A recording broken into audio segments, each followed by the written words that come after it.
Les climato-sceptiques peuvent toujours nier l'évidence, mais les effets de l'activité humaine demeurent indéniables sur notre planète. Il suffit de suivre l'actualité mondiale.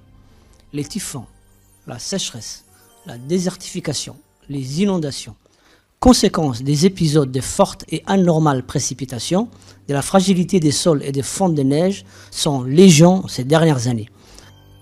C'est pourquoi les politiques, les scientifiques, les intellectuels et les leaders de la société civile se concertent régulièrement dans le monde pour déterminer exactement les causes de tel ou tel phénomène, mais surtout de proposer une réponse globale pour répondre à ces défis, puisque ces phénomènes menacent la vie des millions de terriens et impacteront durablement la planète si les hommes ne changent pas leur mode de vie.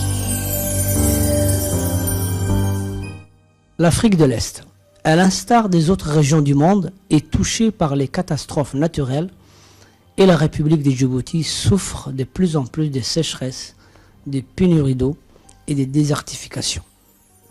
La plaine de Hanlé, située à 45 km de la ville de l'unité d'Ikil, est un de ces endroits qui a subi de plein fouet le changement climatique au détriment des pauvres nomades de la région.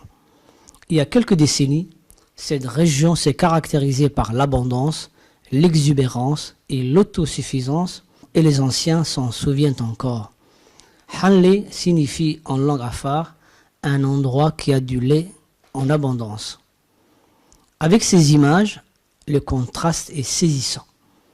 Le sable s'amoncelle devant les salles de classe, la cantine et les jardins scolaires.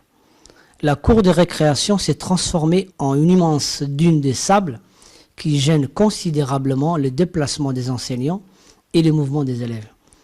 Derrière les salles de classe, le sable arrive et dépasse les 4 mètres. L'école de Hanlé serait engloutie par le sable si les habitants et la communauté éducative ne se battaient pas quotidiennement.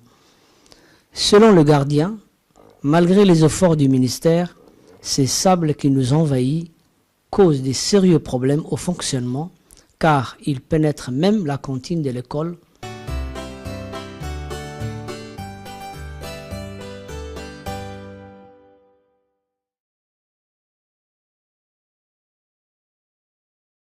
حلت جرسن نخنل معاه بماي قد بابنا حلتا مقبور جينا لين يسقول وكلاس قد حلا كانتين عري تابعني هاد حلا ساقو قلانا ما حرك بيمسوا حرك لنا ما ساقو بيمسوا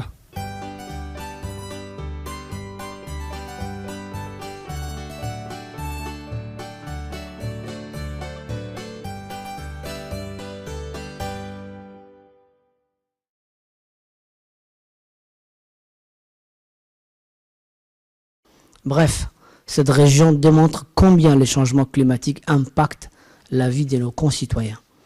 D'où cet atelier qui nous permettra de jeter les bases de la future politique nationale pour l'éducation au développement durable. Le ministère de l'Éducation nationale et de la formation professionnelle s'associe aux autres ministères pour bâtir et mettre en œuvre cette politique nationale.